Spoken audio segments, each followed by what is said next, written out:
The black Bentley glided through the gates of the prestigious Evergreen Estates, a neighborhood often referred to as the land of the elite.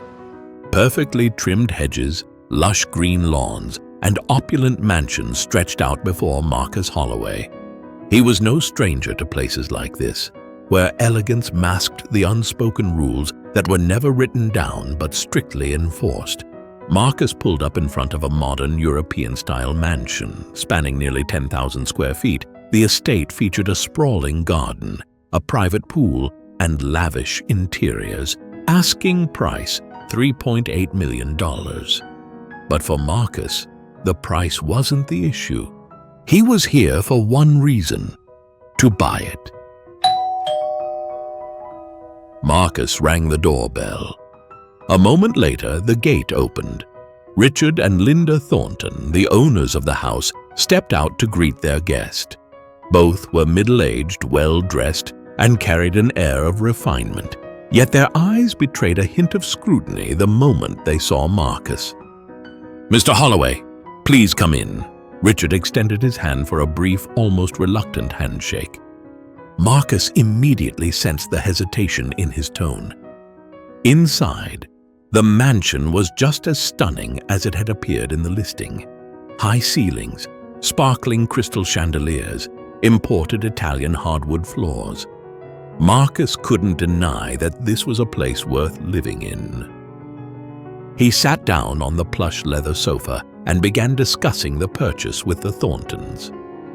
"I really like this house," Marcus said, "and I'd like to close the deal as soon as possible. I'm even willing to pay above market value." Linda exchanged a glance with her husband, as if silently deliberating. After a brief pause, Richard spoke.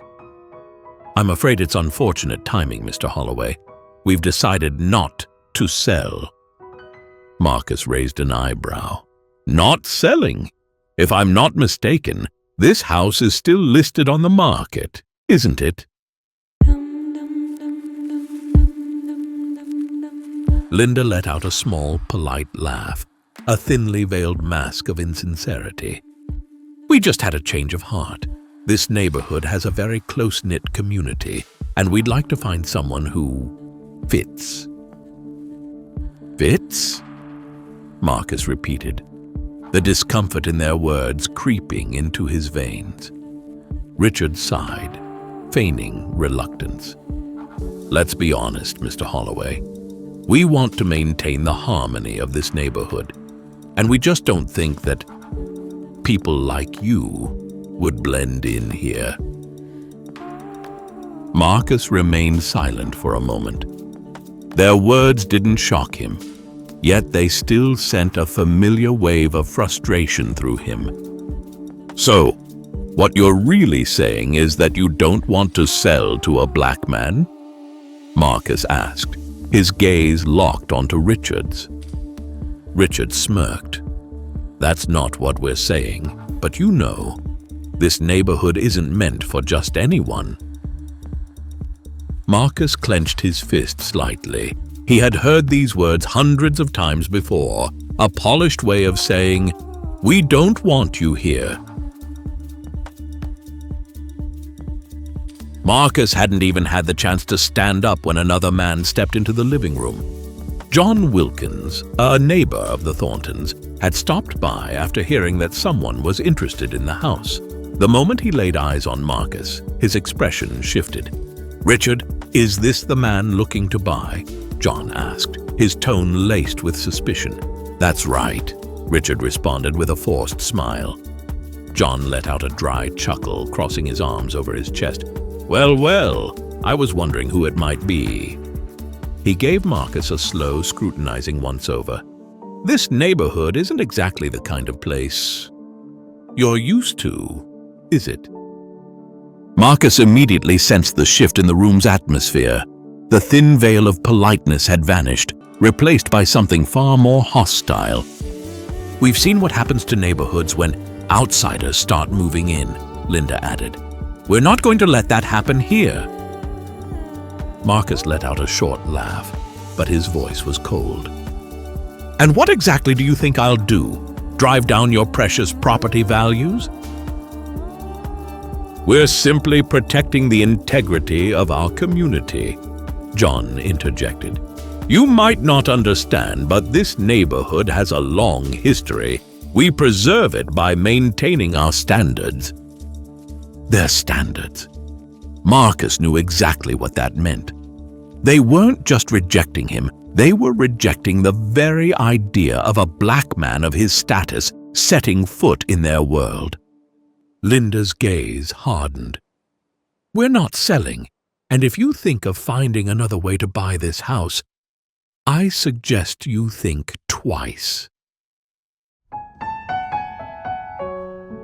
Marcus slowly stood up, fastening the button on his suit jacket. His eyes swept across the elegant surroundings before settling on the Thorntons. Thank you for your honesty, he said, his voice calm yet razor-sharp. Linda smiled, thinking she had won, but Marcus wasn't finished. He turned to John Wilkins. Mr. Wilkins, I hope you're considering selling your house too, because soon enough, this place won't be what you think it is anymore. John hesitated, momentarily thrown off by Marcus's confidence. Oh, don't worry, Marcus continued, his tone light as a breeze. I'll be back soon. He stepped out of the mansion, but he didn't leave right away. As he passed through the neighborhood gates, his gaze lingered on the sign that read, Evergreen Estates, a model community. And then he smiled.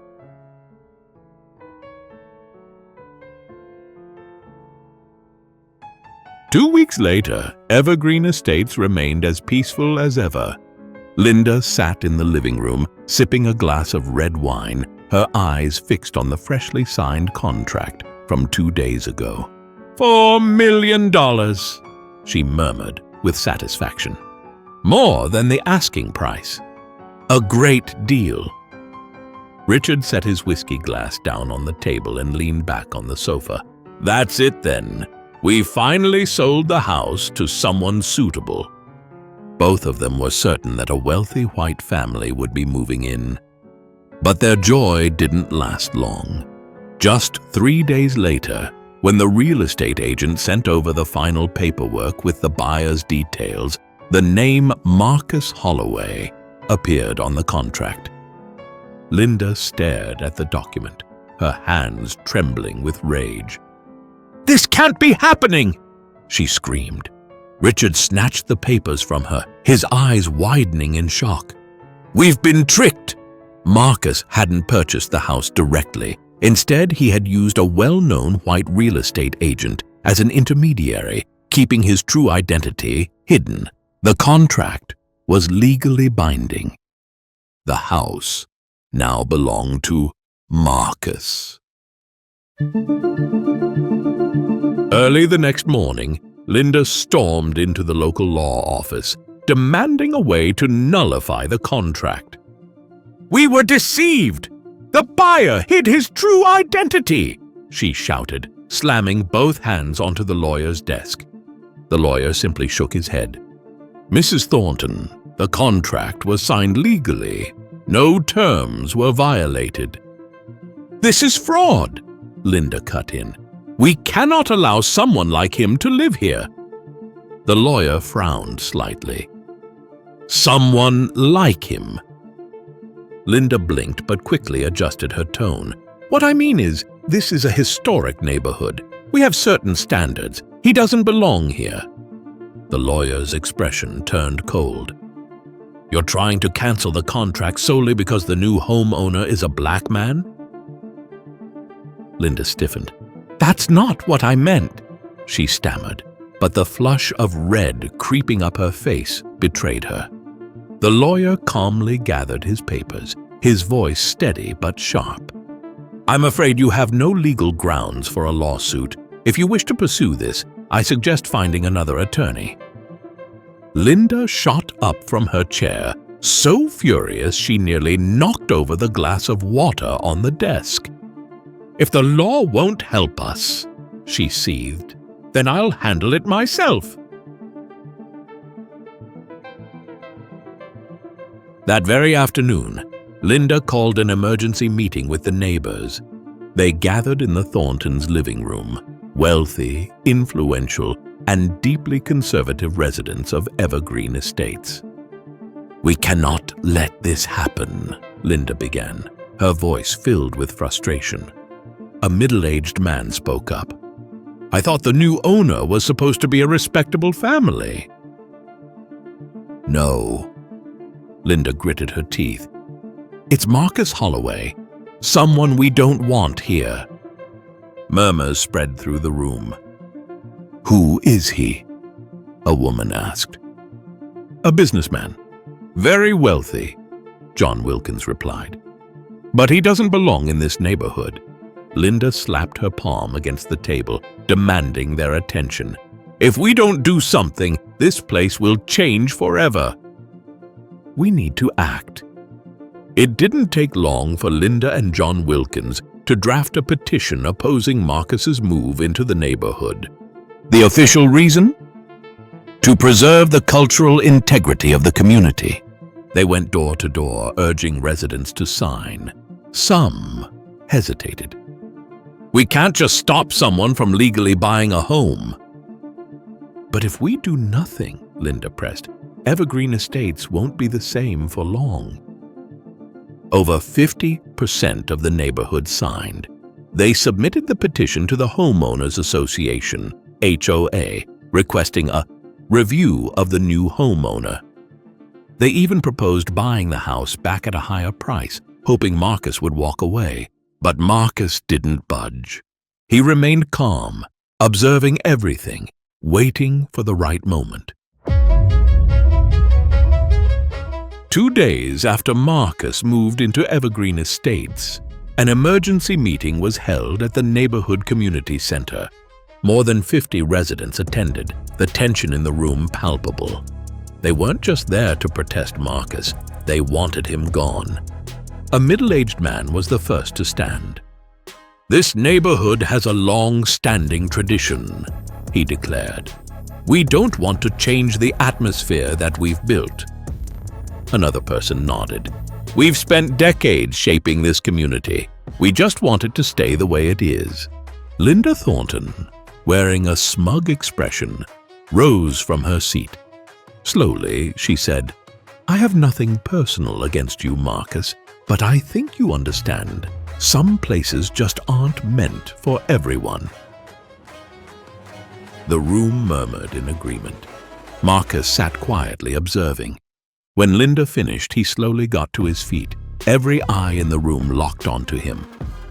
"I see," Marcus said, his voice steady. "Then let me share something with all of you." He pulled his chair closer to the table, interlacing his fingers, his tone calm yet commanding. "I'm not just the new owner of that house." He paused, letting his gaze sweep across the room. "I also happen to be one of the largest investors in the firm that developed this entire neighborhood." The room fell into a stunned silence.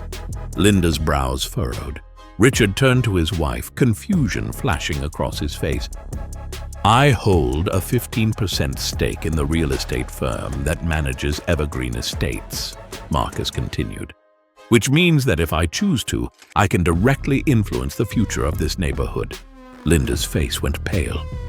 Richard gripped the arms of his chair. Several others began whispering among themselves. "And I have a new plan," Marcus said, pausing for effect. "I intend to invest further in Evergreen Estates, to expand the area, introduce new infrastructure, and most importantly, open the doors to a more diverse community." The room turned ice cold. No one spoke. They had lost.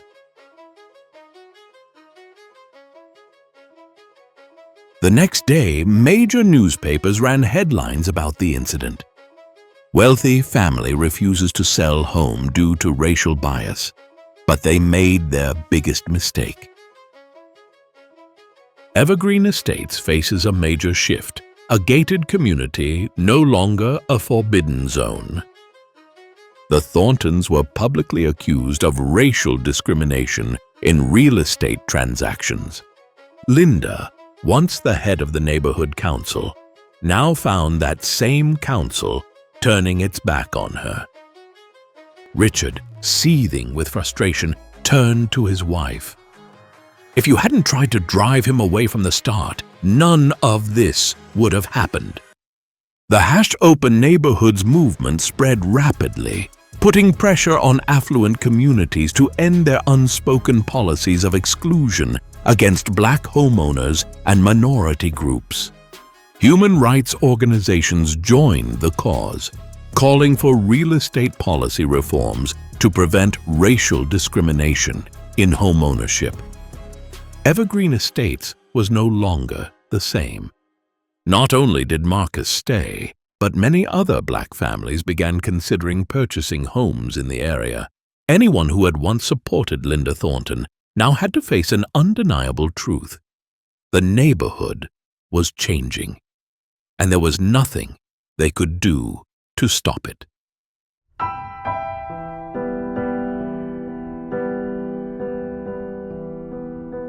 That night, Marcus stood on the balcony of his new mansion, sipping a glass of wine as he gazed down at the neighborhood, bathed in warm golden lights.